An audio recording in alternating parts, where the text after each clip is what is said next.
Hello, everybody. Zong gets 134 here. And as always, I'm the sexiest co-host in the world. I'm Average Joe Squad.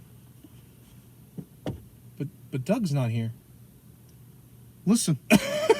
Listen here, motherfucker. Anyway, I'm Average Joe Squad, guys. Welcome to another episode of Remember the Hyphen. The show where we look at comic books, movies, and everything in between. And, be sure to leave in the comments who is your favorite host. Look, no offense, Colton, but Doug has that serial killer chic that all the ladies love. My God. You're going for the Ted Bundy excuse? Get out of here. Anyway, continuing on with Star Wars month, we are finally done with the prequel trilogy. 3 videos that I think had a lot of negativity in some parts, just because of how those movies are, but we're moving on to 3 of my favorite movies of all time, which is the original trilogy. Back to the Future? No, we've already done that. Oh. And I'm not reviewing that a second time. Shit, I was going to make a big joke about having like different trilogies just to kind of pat out what we were doing, but we're doing we're doing the original. When I use the term holy trilogy, yeah, I usually mean either this, the Raimi trilogy, Back to the Future. I don't really think there's any other holiest of trilogies. the first 3 Police Academy films? No. And I'm not counting Dark Knight films. Get the fuck out of here. I don't like those. Motherfucker, I wouldn't count those either. Some people would. I'm not counting those. I was about to say, I only like Dark Knight. You know this, I fucking ranted for an hour. Yeah, I don't think there's any other holy trilogies. I'm blanking off the top of my head because it's probably... Superman 1 through 3? I don't know if that counts. Oh, no, especially with Superman 3 in there. And then, even then with 2, it depends on what cut you're talking about. The Batman quadrilogy? I guess. Debatable? Yeah, debatable. Well, I know people who are like once like Dawn of Justice came out, people are like, well, Batman and Robin's not nearly as bad as you remember. I'm like, I would agree with that, but at the same time, it's not exactly like better than like other movies. Alien 1 through 3, maybe? Maybe. Yeah, there's probably other movies I can think of. I can't think right now because it's like midnight. Yeah. So anyway, getting into it, we are finally going to dive into a movie I would honestly consider to be a perfect movie. Oh yeah, and that is 1977's Star Wars, or as it is known nowadays, Episode 4: A New Hope. Yeah. Which can I tell just a little aside, like a real quick aside? There's a movie I've watched in Mystery Science Theater. I forget what it's called exactly, but basically this dude gets like an alien death ray stuck to his arm, and it's hilariously cheap. There's a scene in that where they drive past a sign for the original Star Wars, and they blow it up, and I'm like, oh, I'm sure this aged real well for you fuckers. Yeah. And as an example of how much I love this movie, and I didn't bring the DVD copies, I didn't bring the Blu-ray copies, because he didn't need a box instead of a backpack. I brought all the tape copies of this movie that I have, the different versions. So this is one of the CBS Fox videos releases from the 80s.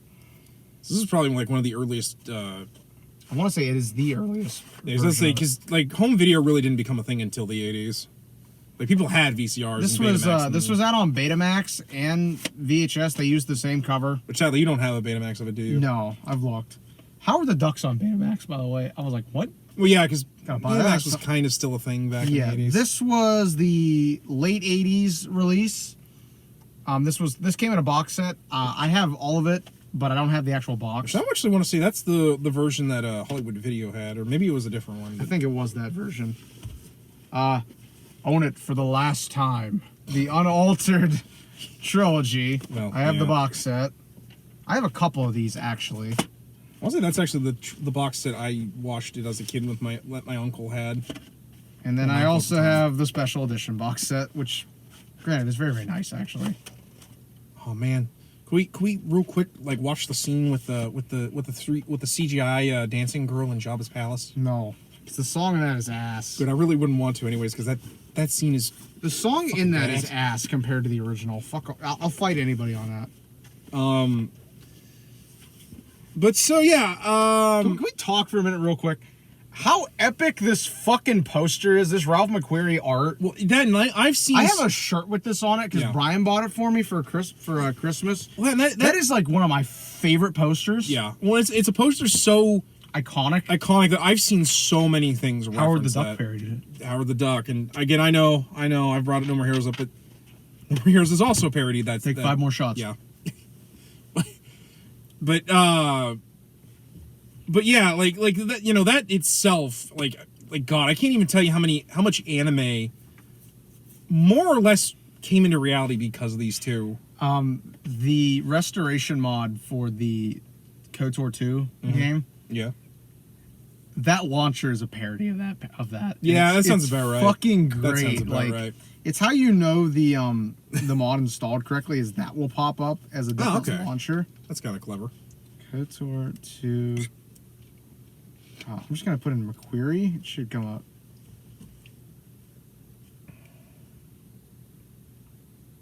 I fucking knew how to spell it. Fuck is that? Where is it? Let me just put in New Hope homage. It'll come up. Yeah, I was about to say. Sure. Well, you put in New Hope homage into Google Images. Yeah, that's pretty. It's gonna show up pretty bad on that, but yeah, and like I don't know, like they did everything. Yeah, like I love that fucking HK's back there with a fucking gun. Yeah. Yeah, it. In terms of Star Wars, you can't get more iconic than that. Yeah. Fucking poster. Like, and I know. That is the poster. Yeah, and I like not only that, just the movie itself is so iconic. Because again, growing up in the '90s, I can't tell you how many cartoons I watched as a kid where they just straight up fucking parody this movie.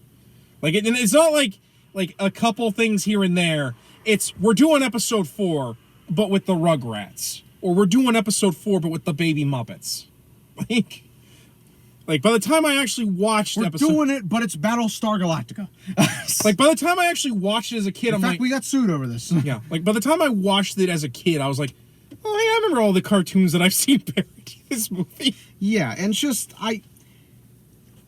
it's easy to see why it was such a big fucking deal when it Yeah. came out, but it's also easy to see why the studio had like no faith in this shit at all. Well, especially if you watch the original version of it, where like you can kind of tell, like, and not that I'm saying but like you can tell how much they had to really cheapen this movie. Like, 'cause I remember like there's like a werewolf at one point in the Mos Eisley Cantina, I think, or maybe I'm thinking of. Hey man, that's Lost of Ark. You leave him the fuck alone. What? He deserves some respect. I'm not dissing him, but like I'm just pointing out like what they did to cut. Like this movie is what happens when like you have someone with greatness and they don't have a lot of budget. Like in my opinion, like Yeah.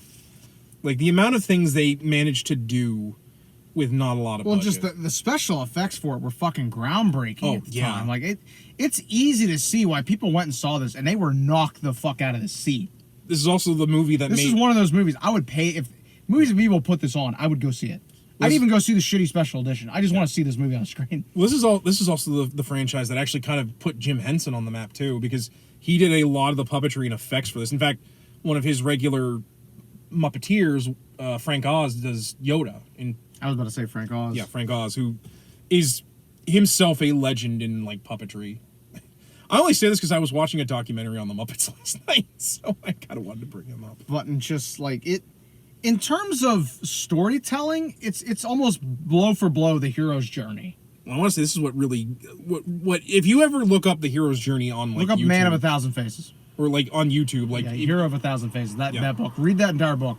Once you read that, there is no original story out there. I'm sorry, Yeah. everything follows that exact same plot. it really, yeah. I mean, granted, there are some times where people play on the idea of the hero's journey, but Yeah, like there, for the there's most alterations part, yeah, of it, but they all follow that same structure. yeah, very much so. And in my opinion, I argue this movie more or less like not just like the hero's journey, but this movie really does set up the ideas that like a lot of like sci-fi and fiction will use until the end of time. I think one thing the movie does really, really well is it thrusts us right into the action and like Oh yeah, you're able to follow it and kind of like get to know this world that the movie inhabits. yeah, But it's never overbearing and it's never over explained to you like you're an idiot. yeah. Like You know, we end up on Tatooine. No one has to say the entire fucking planet is sand. Yeah. We get the entire planet is fucking sand. Does it matter why it's all sand? No. No. It doesn't need over-explained. The planet is fucking sand. It's how it is. Why is Mos Eisley a place of scum and villainy? It just is. Yeah. It doesn't need over-explained. Well, then I also think, given Lucas's love of filming, like he uses a lot of tropes that were in more classical, like cinema at the time, and he takes it and uses it to explain the way this world is. Like the Mos Eisley Cantina is like a saloon. That's one thing I've always liked about Lucas, as much as criticisms as we have, is that he's at least open with the stuff he's either swiped from or was inspired by. This, I want to say, with the lightsabers he gets from Flash Gordon, or maybe not Flash Gordon. It's partially Flash Gordon, but it's a Japanese samurai film. I can't remember what the fuck it is called. Oh, but Kurosawa films. But what I mean is, like, because there's a specific one. Flash it's Gordon, got blood in the title. I cannot remember it. But for the life of me. In Flash Gordon, like, they literally have a friend of mine, Joe Poliot, has it. I know he has it. He would be able to tell me what the hell. Well, that and even like the text scroll comes from Flash Gordon because he's based it off of like serials like that. The stuff with near the end, the award ceremony. Yeah. Triumph for the Will, the Nazi propaganda film. That's where that's taken from. It is framed and shot the exact same way. I mean, hell, the Empire basically is Nazis.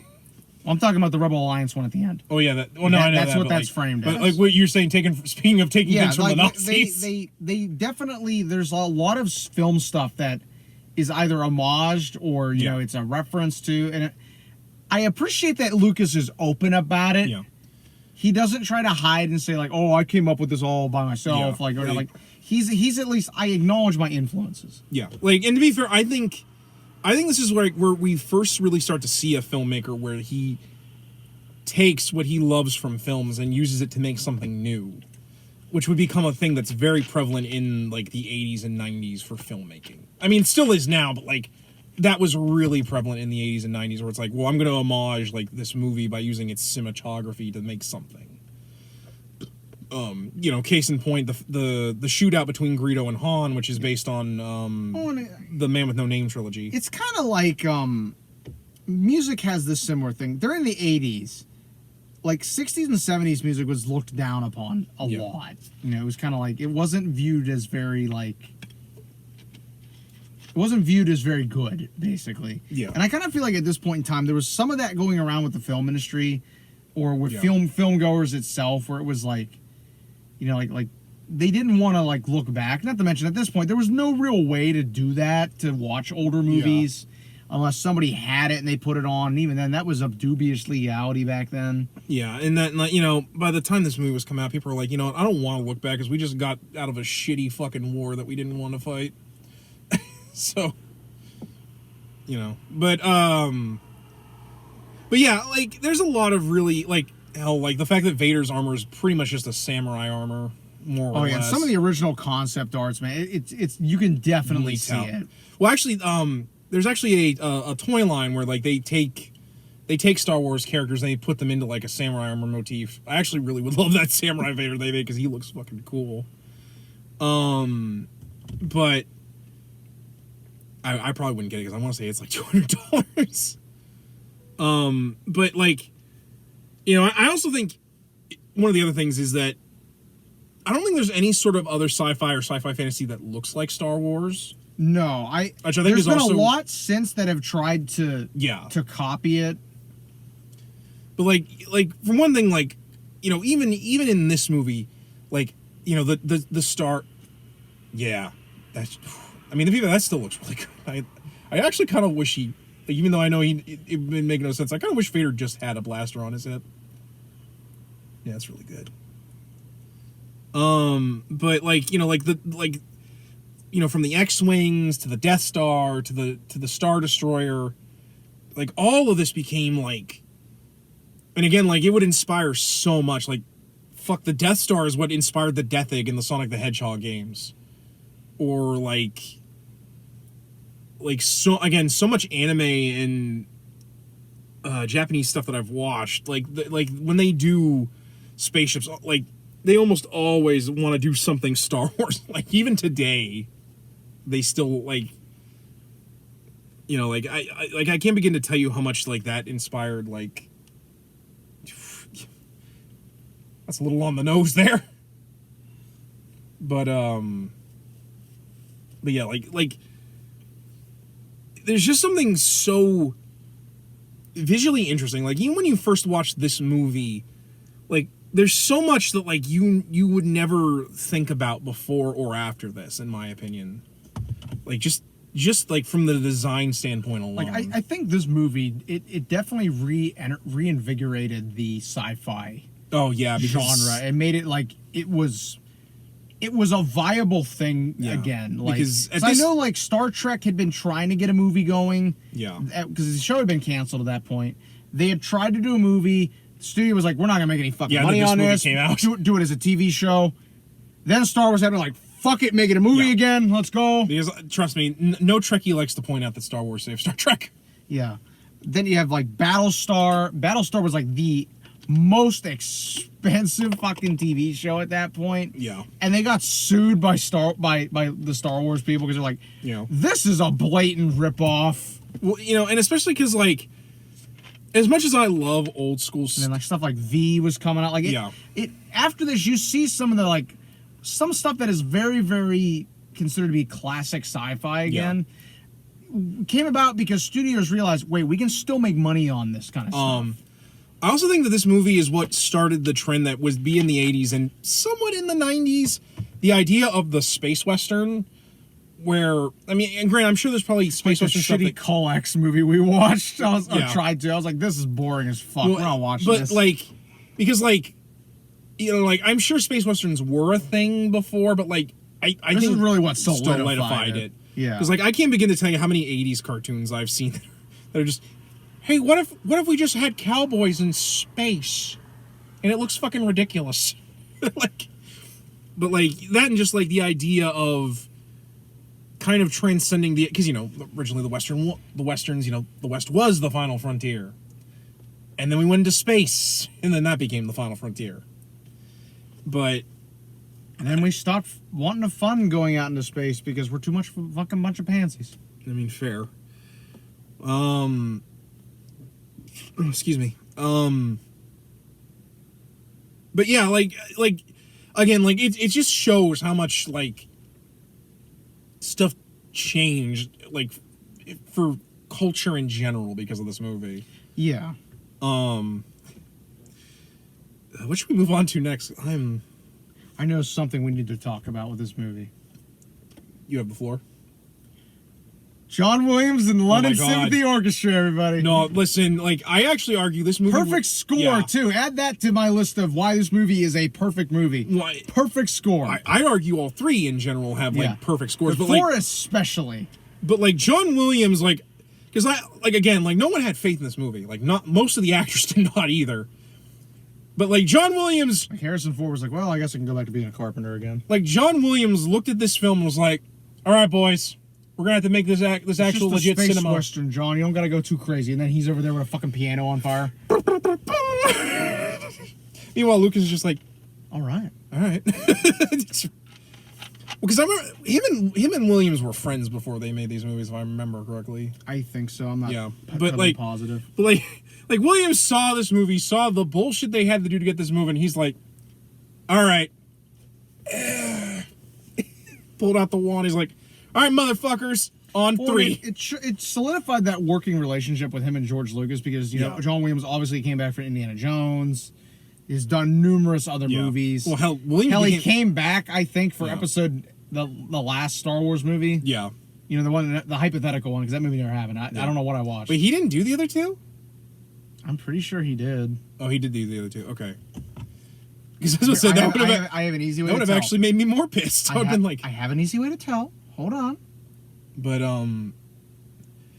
going back to like because Williams became a household name because of this movie, and I can't imagine why. Okay, thank God. I was like, you can't do Star Wars without John Williams. Like, you gotta remember, he's getting old though. No, I know. But to be fair though, I'm sure. Like, I think they better have had him score the new indie movie. yeah. Oh, Better. there's no way. Like they weren't gonna have him. Yeah, but But- there's so many cues in this movie Yeah. that are iconic. You know, you obviously have that music when Luke is, he comes out storming out of the homestead and he's looking at the twin sons. Or hell, like just the opening text scroll that everyone Yeah. knows. The iconic cue from when the dog fights are happening. Oh god, we're gonna get TMCA. Don't sue us, please. I forgot to tell you because when we were unloading truck today, because I had Star Wars on the brain because we were going to review, right? Yeah. I'm sitting in the truck, like miming to something, and I come out and John's like, "What the fuck are you doing?" And I'm like, fucking just doing the Oh my Cantina god, theme. that fucking kid. Like He looked at me, he's like, "Is that fucking Star Wars?" I'm like, "Yeah." yeah, it's a Cantina theme. Like, which I'm sure that actually has an actual name. Cantina Band. Is it just theme. Cantina Band? It's just Cantina Band theme. Okay. Well, I always feel bad because I always call it that, and I'm like, it I probably think actually. it has some weird name, and I'm pretty sure it's just Cantina Band theme. Which is also the first taste of the greatest music in Star Wars, jizz music. I hate you. Look, man, I can't help the fact that it's probably the dumbest fact that like it's called jizz music. I hate you so much. But no, that just an example real quick. I didn't mean to interrupt you. The budget for this movie, oh no, 11 mil. yeah, which The comeback with it, $775.8 million. yeah, well, at the box office, and that's just the box office. Yeah. It's made that back 1,000 times over in the home media market. and especially because where the big money comes from, merchandising, which. One of these days we should just review I'm Spaceballs. surprised we haven't because I do that- enjoy Spaceballs. That movie is a Fucking joy. hilarious. But like his soundtrack is so iconic. I actually often forget that like the Imperial March is not actually in this film. It's not until the second It's film. not until Empire that it comes out. But I like, and so I'll be sitting there. I'm like, where's the Imperial March? And I'm like, shit, I always forget that it's actually in Empire Strikes Back.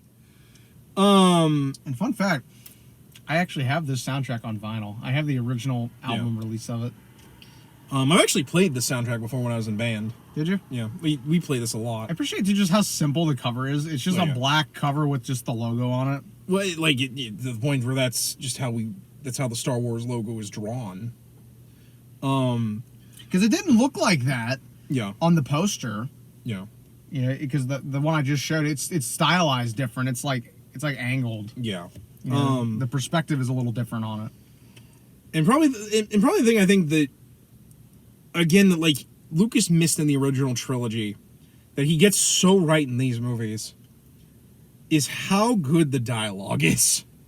Like I always argue like the best really good nerdy films or films that like are pop culture are the ones that like the dialogue is written in a way that you always remember it. Like to the point where I can remember like the really stupid lines that no one should, like better bring Luke in for the harvest. Or what's the one I would But Uncle Owen, me and my buddies were gonna go to Tonsy Station to pick up You can have fun with your friends after your chores are done. Yeah, like why the fuck I remember that? I don't know. I can do that, but I can't do fucking basic math. Hello there. Yeah. Like again, like I'm my little friend. I need to be afraid. yeah. Oh, he'll be all right. like just the dialogue in this is so good. Yeah. I don't like my friend doesn't like you. I'm sorry. I don't like you either. You better watch yourself. We're wanted men. I have the death sentence in 12 systems. I'll be careful. You'll be dead. Like Come, this little one's not worth the effort. Come, let me buy you something. like ooh teeny. Yeah, there's so much dialogue in this. No, like I get. aren't you a little short for being a stormtrooper? It's probably one of those movies. If you sat me down, I could probably do at least 98% of that dialogue just from memory, and I could probably do it all in order. It's an old code, sir, but it still checks out. That's episode 6. Oh fuck, that is episode 6, isn't it? Shit. You can't fool me. You know, I mean, to be fair, I again, I have them all in here, but They come You and would go. prefer a target, a military target, then name the system. A base station with the power to annihilate planets is inconsequential to the power of the Don't try to Force. frighten us with your sorcerer's ways, Lord Vader. Which, oh my god, like, I can't believe we've gotten this far into the review and we haven't brought up the most iconic thing about this movie, and that's Darth fucking Vader. Like, and I know people will tell you it's all. No, man. Darth Vader.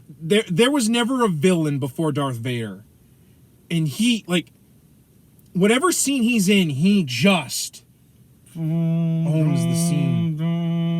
Yeah. Like, because for the record, that was originally just for the Empire, that theme, and now it's Vader's theme. You're gonna make me go home tomorrow and like pop this LP on the fucking turntable and just listen to it. And my God, it probably the thing that helps most of all is not just the costume, but James Earl Jones's performance as the voice of Vader, Which I believe was uncredited at first, I think. It was, I think, originally, but then like from 5 onwards, and like, I'm sorry, like, I know people complain about him sounding a little old in Rebel, the Rogue One. Rogue One. I don't know why I want to say Rebel Alliance. Rogue One, like, I know people talk about how he sounds kind of old. I'm like, nah, man. James Earl Jones is Darth Vader. He's Darth Vader and he's Mufasa. Like, except no substitute. But, like, my God, like, Vader is, like that voice is so good. Like, if you've ever seen, like, the scenes with Vader where they just had the dude, the big German dude that's in, like, the suit talking, which, oh my God, those are... David Prowse. Yeah, David Prowse. He was banned from conventions for a while. Yeah, he's kind of an asshole. I think he's dead. He's actually dead. Yeah. Then, to be fair, like, it don't really matter who's in the suit as long as they tall. Yeah. Like, but, go ahead, sorry. but like again, like, he's just awesome. Like, there's a reason why, like, even, like, the current Marvel Comics run understands you gotta make Vader fucking awesome. Like, he just, like, again, like, he doesn't really do much in this movie. Well, I think they realized early on that they want to keep him around. That's why he doesn't die during the final fight scene. He gets, like, tossed out into space. Yeah, but, like, I mean, like he talks and stuff, like, there's really only 2 big scenes with him, and that's the lightsaber fight with him and Obi-Wan, and when he gets in the TIE fighter at the end during the trench run. Not up. Oh, yeah. The Death Star plans are not in the main computer. Yeah. What have you done with those plans? Like that. Oh, that line with... Plan to tear this ship apart until you found those plans and bring me the passengers. I want them alive! Just everybody, the rest of those troopers are like, oh, God damn it. I hate working with this guy. Damn it. Then when Leia's like, we were on a... You are part of the Rebel Alliance and you're a traitor. Take her away. Yeah, it's like he's like, very no, commanding in every scene. Yeah, like, he's so cool. But like, what I mean more is, like, he really only has, like, a few, like, really big dynamic scenes. Otherwise, he's just chilling. I mean, like, Vader, I think he has only... I want to say he has, like, maybe 8 minutes. Yeah. And not only that, he's not even supposed to be the main villain of this. Yeah, maybe? Like, he's not even supposed to be the main villain of this film. That's Grand Moff Tarkin. A.K.A. late Peter Cushing, who is brilliant, by the way, and he's also the only American actor to play Doctor Who in the admittedly really bad, but kind of endearing... Cushing's British. Well, okay, British, but, like, I thought he was an American citizen. No, he's British. Wait, he was the only person. He was the only actor to play the Doctor in, like, an American movie for Doctor Who. Yeah, Vader's screen time in Episode 4 is 8 minutes and 6 seconds. Yeah, but, like, again, Peter Cushing is brilliant as Grand Moff Tarkin, but also it was too cold on set, so yeah, he would wear slippers. I do love that. There's a couple of, like, I think they tried to hide them, but there's a couple times where you can see his slippers. Vader, I need you to run down to the mess hall and get me a cup of hot cocoa and some marshmallows. Jesus. As you command. Fucking But here's who I'm surprised we've gotten this far in and we haven't brought up yet. The perfection that is the work in this film of our princess, the late Carrie Fisher. Yeah, no, Carrie Fisher is amazing in this. I'd argue probably the reason why the buns. Which is so funny. Everyone remembers the buns, despite the fact she only has them in this movie because she doesn't wear them anywhere else. But yeah, it's why Padme wears them in Episode 3. Oh yeah, I At the very forgot beginning, she wore has those. I forgot about that. You're right. I did. That was, I that forgot was a about that. callback. No, she is great, and like I actually argue she like even though like She's she's definitely not a damsel Yeah. at all in this film. Like some female characters around this time were written to be. and and like and granted, I know she spends most of the time captured, but she puts up a great fight against them. In the original 3 movies, she is also the most accurate character in terms of hit percentage. She has the highest accuracy of hitting actual targets. I mean, that's fair. Which I'm like, just a little known fact. Leia is the most accurate. I mean, that's not really that hard when like the stormtroopers. But like even more accurate than like Han Well, yeah, that's fair or too. Luke. Like I mean, yeah, but that's more I think because like what combat we do get from Luke is mostly either in X-wings or using his lightsaber. But yeah, no, Carrie Fisher is really, really good. Like I argue these movies would not be the same without her being the leader of the Rebel fleet. As like, yeah. because I couldn't imagine Moth Mothma being the one we focus on a lot. Which is weird because actually, did she show up in this movie or did she not? Episode 6. Yeah, I was about to say she didn't become a thing. Episode until 6, episode 3. But yeah, no, I argue Carrie is definitely one of the like because like her Han and Luke really represent like what really works in these movies for like the cast. Yeah. And yeah, without her, we really wouldn't have a franchise. Aren't you a little short for a stormtrooper? Oh what? No, my name is Luke. I'm here to rescue you. Oh, the uniform. Like he doesn't get it at first. That's the best part of that. Is he doesn't get that she's fucking like making fun of him. I wouldn't have been surprised that was a bit of an ad lib on Luke's part or Hamill's part, where he kind of forgot his line. He's like, no.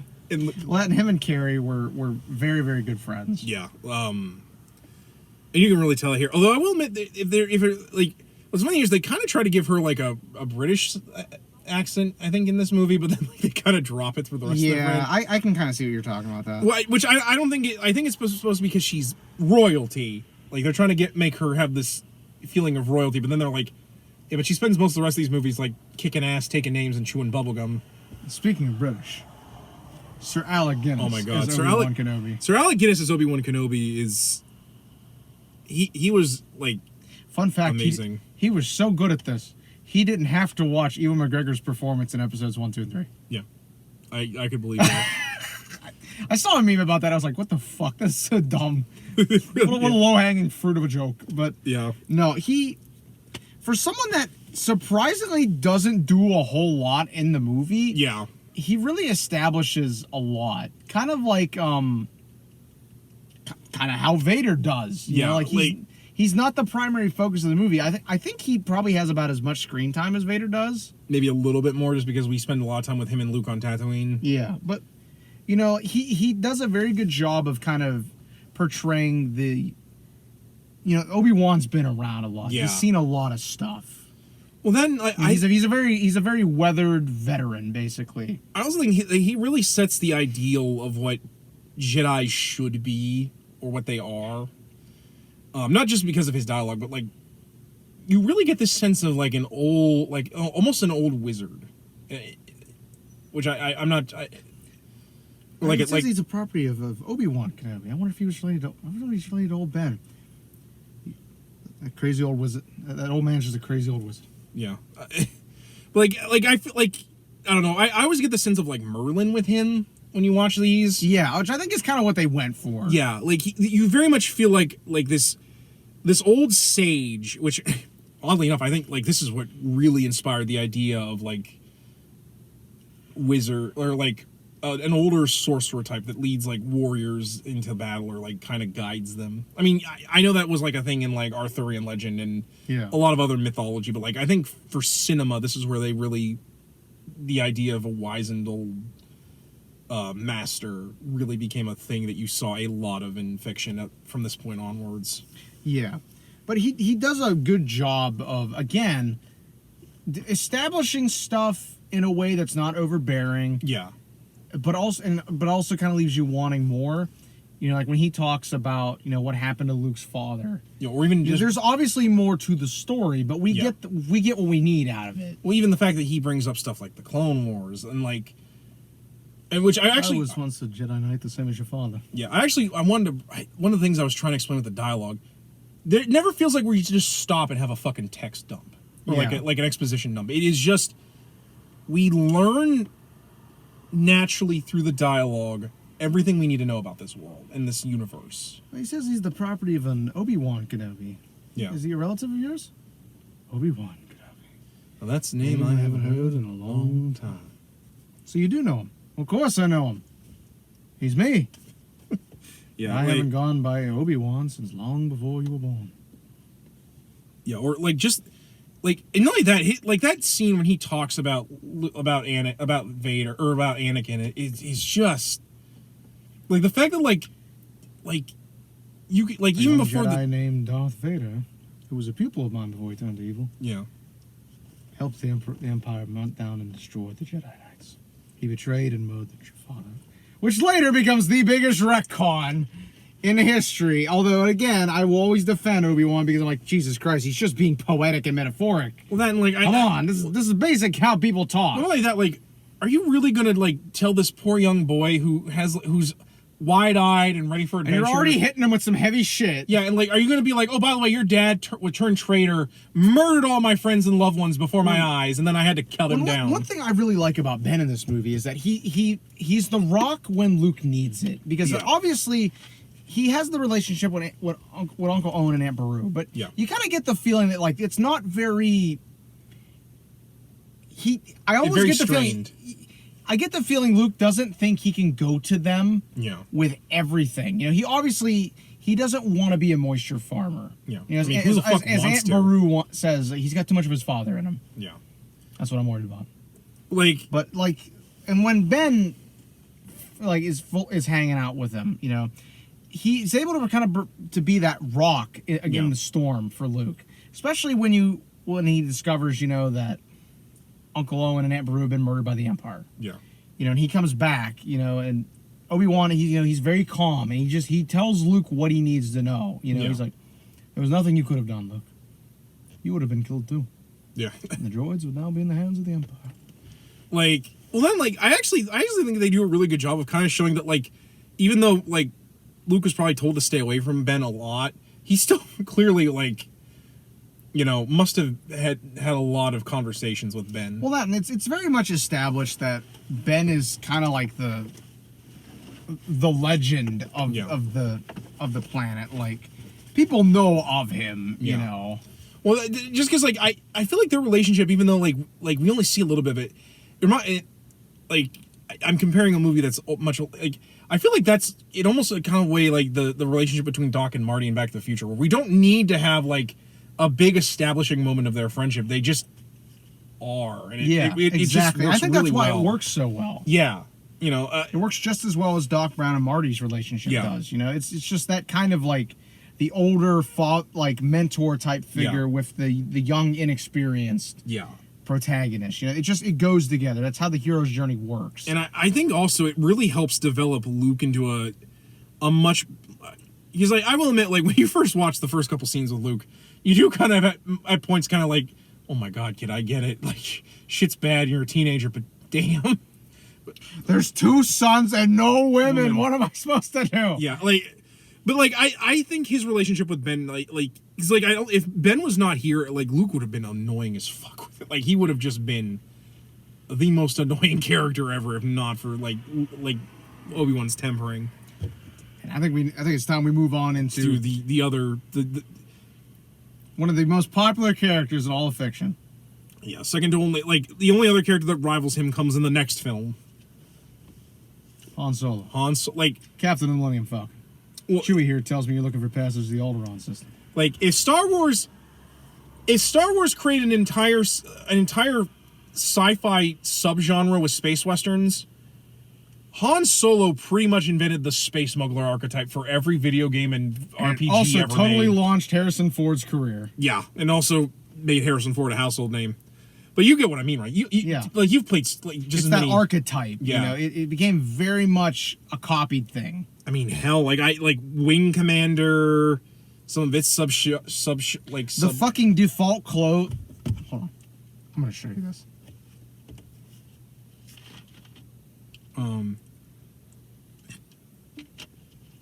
Like, the idea of playing like a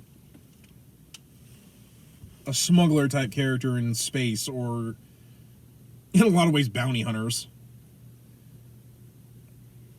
Yeah, holy fuck, that is straight up just Han's That's outfit. fucking blatant. Yeah. The default attire for the scout class in KOTOR 1 is legitimately just Han Solo's outfit. I mean, to be fair, that's more or less what a smuggler is. I mean, hell, like, I argue without him we wouldn't have gotten Spike in Cowboy Bebop, because that's more or less who Spike's character is based on. You know, it's like, and again, like Han kind of plays the cool, you know, suave character that perfectly balances with the experiencedness and but reservedness of Obi-Wan and the bright-eyed naiveness of Luke. Yeah. Like, because I've always argued that, like, up until episode 6, Luke really needs other characters to bounce off of him.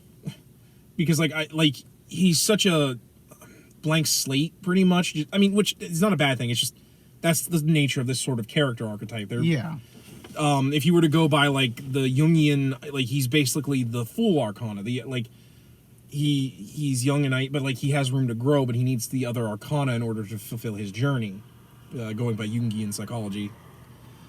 But no, Han, like, I actually argue without Han and Leia, this movie would not have gotten off the ground.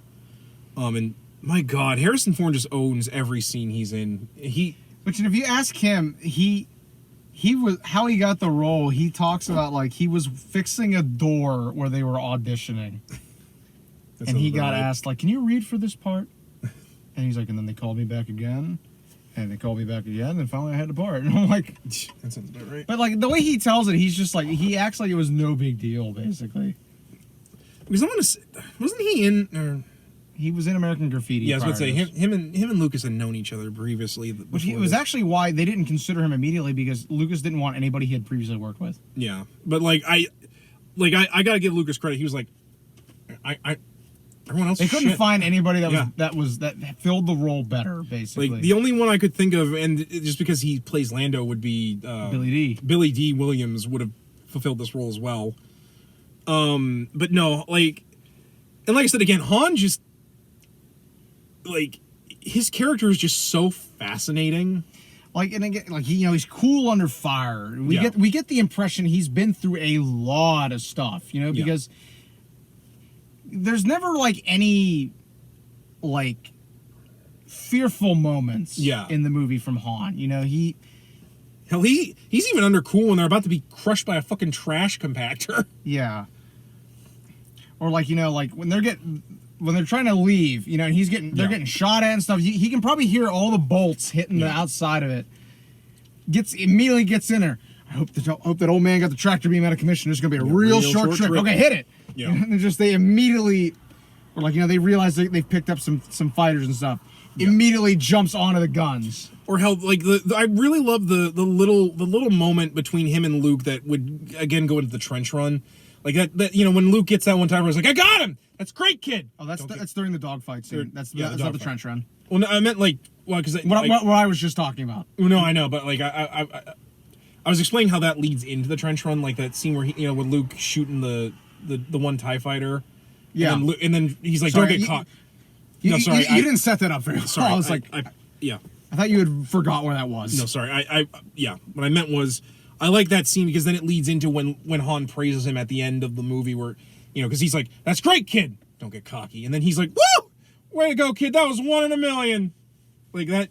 I actually really love that little, like little moment where, like, Han's like, yeah, that's great. You got one TIE fighter. Yeah. Well, that, like, it also harkens back to, like, when they first come to the Falcon, and Luke's like, it's a hunk of junk. Or, like, when they're mulling over the price of getting the Alderaan.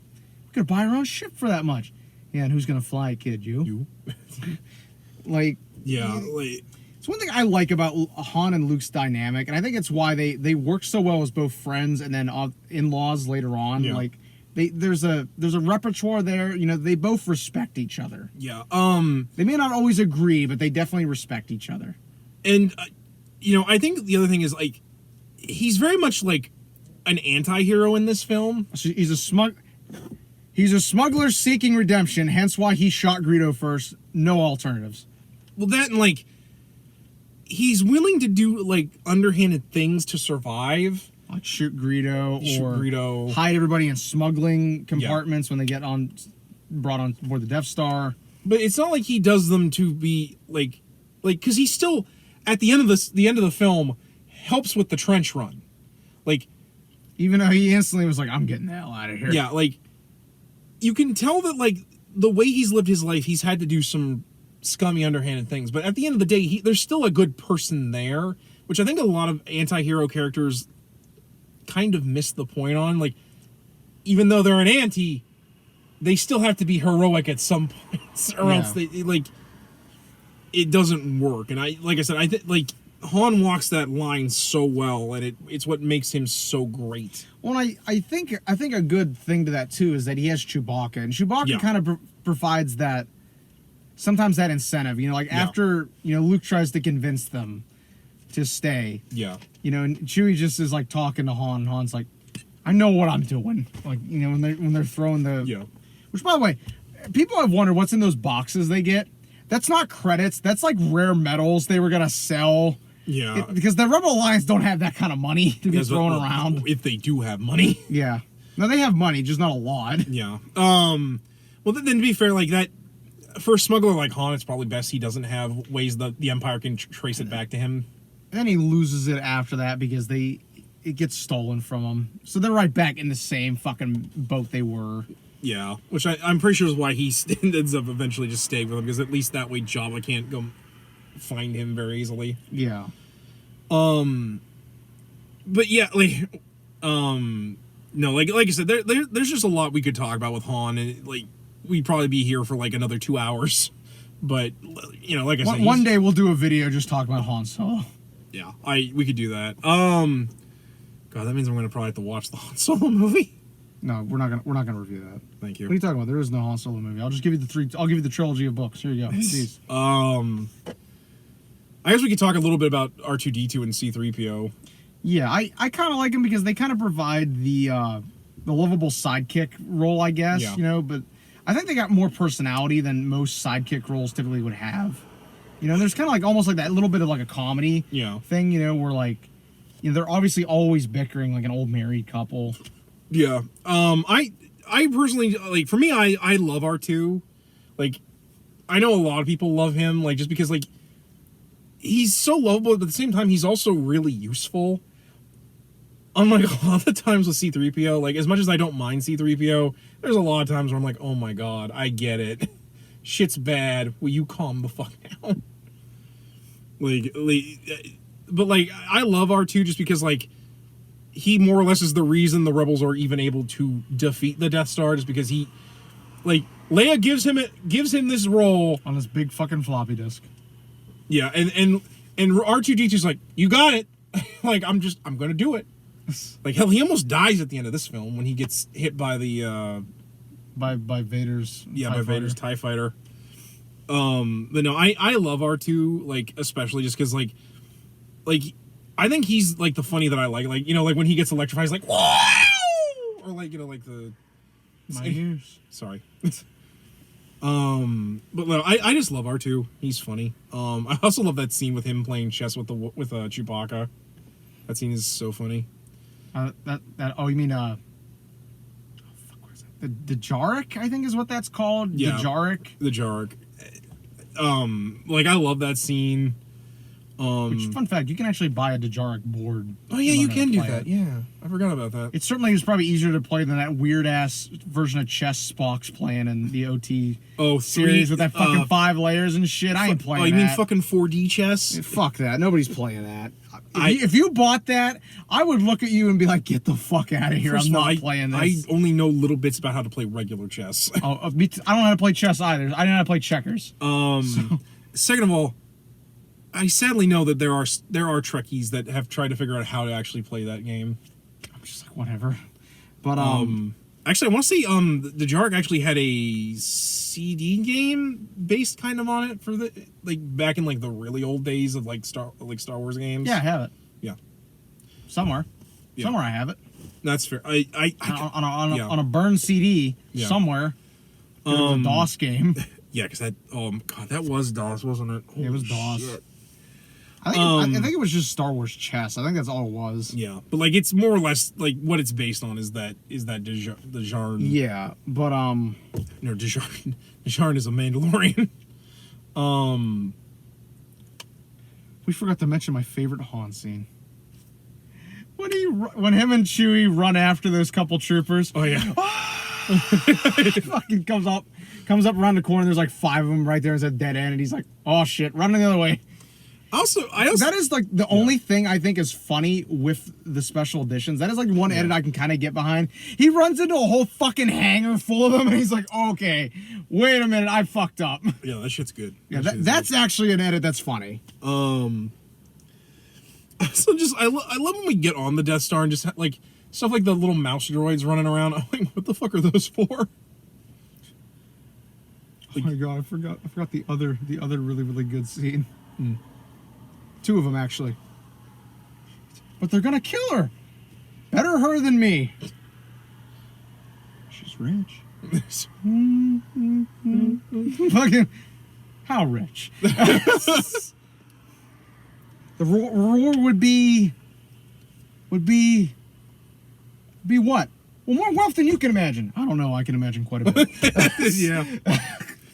What's kind of funny because like I love that scene. Yeah. And then they're up in the detention level. Oh yeah. Everything's fine. Everything's great. How are you? We're sending a squad up. No. Everything's fine. It's a reactor leak up here. Very, very dangerous. We have to seal it off. Reactor leak. Who is this? What's your operating number? Boring conversation anyway. That shit's fucking hilarious. If I remember correctly, anytime I watch that, it's fucking funny. Is that like completely ad-libbed on Harrison Ford's part? I don't think it is. I'd have to look it up. I don't know if it is. If it is, it's fucking still it's even more funny to me. Because I know a lot of the acting's it feels radically, and I'm not saying in a bad way, but like radically different. Because when Alec McGinnis was on, I know is ad-libbed. That part from episode 5, that is ad-libbed. Like whenever Alec McGinnis was on set, like Hamill and Ford actually gave a shit, and like actually like I shouldn't say gave a shit, but like when they were doing this film, they were like, oh, we're not going to put this on our resumes. And then this movie did really well, and they put it on the resumes. But like they kind of joked around a lot more when he wasn't on set, but like when he was on set, they actually were like, and you can kind of tell like the scene where like they come across the Death Star, and he's like, "That's no moon, that's a space station. It's too big to be a space station." Yeah, and then like I think it's because Alec Guinness was a very, very well respected actor at the time. He'd been in Bridge on the River Kwai. Yeah. These very, very big movies. I think there was a lot of respect. Yeah. For Sir Alec Guinness. Yeah, and like I said, I remember there was a documentary where they talked about that a little bit. It might be Star Wars: The Jedi. I have that on tape, and then I have another one that's like making of Star Wars. There's an fuck ton of documentaries on those. A couple books actually. Like they had recently they had a big hardback set of making the original trilogy that I still need to get. I think they're out of print right now though. And I also have to admit I they're even though they're all models and like stuff on string, they still look really good. Like that trench run, nothing can top that for me. Like I love the trench run. That is peak Star Wars. Yeah, like which is saying something because again, like it's not like it's like a super like like there's like all sorts of like dog fighting and shit, but it's just so good. Like yeah, they've got blasters along the trench. There's a reason that Death Star run is in so many different X-Wing games because it's like the best thing ever. Like hell, the Powerpuff. Anybody that has a flight stick in an X-Wing simulator, that's the one thing you want to try. You want to try that mission. Yeah. Like I love the Powerpuff Girls did that fucking trench run. In like one of the early There's a lot of stuff that's done that. Yeah. Remember when we played that video game in the one in television episode? Oh yeah, and it basically was just straight up the X-Wing trench run. I remember. I was actually thinking about that earlier in the episode. I'm not gonna lie. No, I remember we plugged that in like this is just a trench run. Yeah, I even mentioned that. I'm like, which by the way, that video is on I believe this channel. Yeah, it's on this channel. You can actually hear us mention that. Yeah, because the Sega CD one's on. One of these days, I would like to do another video where we have Riley come over and try some systems because I think that went really well. No, that was really fun. And now that I'm at my new place, I have more room, so we could actually probably film that better. Yeah. Have the framing done. Yeah, because like it's just easier for us to when we film in your room. It's just way easier than it was when we were filming in your old room. Yeah. My All right, God, like so anyway, ratings. oh, 9 out of 10. 10 out of 10. 10 out of 10, baby. Perfect movie. I don't like to give 10s, but that's more just because of This one, I'll make an exception. 10 out of 10. You know, fuck it, I'll do it. 10 Fucking out of 10 for perfect. this movie. Because like one of those movies, if I had to pick 3 movies to watch the rest of my life on a desert island with, this would be one of them. This would definitely be one of them. For me, like, just because of the fact that, like, if this was the only thing Star Wars we ever got, like, if there was no Episode 5, no Episode 6, no prequels, no books, if this was the only thing you had, it would be... It tells a story, beginning, middle, and end, complete. Yeah. Like, it's, again, like, almost, like, I hate quoting Family Guy. It's like, almost the perfect movie. Like... That's why I say it is the perfect movie. I think it actually is. I just don't like this. I hate saying something is perfect. No, like, I know. I'm the same way. That's why I'm like, for me to say this is a big amount of like, praise. But that's more just because like I don't. This might actually be the first 10 out of 10. Probably is the first 10 out of 10 Or we've ever very done. very few of them. I think Spider-Man 2 might be a 10 out of 10. Maybe Mask of the Phantasm. Maybe. I know for a fact, like 10 out of 10 is a very rare rating on this channel. It's just for me. I don't like to give out believe, 9 or 8 out of 10s more than anything. I don't like to believe with cinema that there's such a thing as the perfect movie because I've always believed once you find something that's perfect, that's it.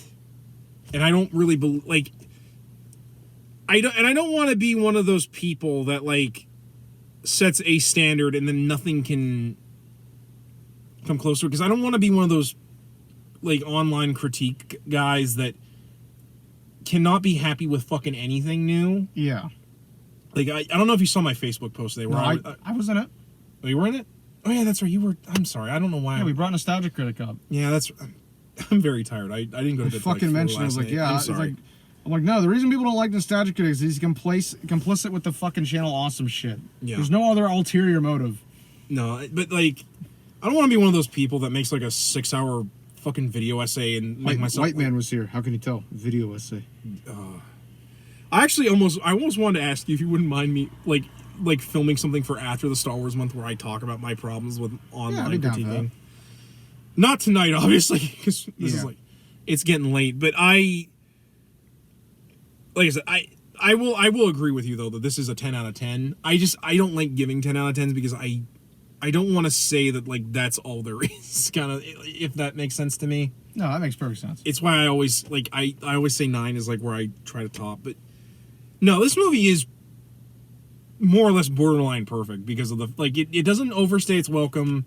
It tells you everything you need to know. Aside from Luke sandbagging that one guy during the... You sandbagged me. Oh, I sandbagged you?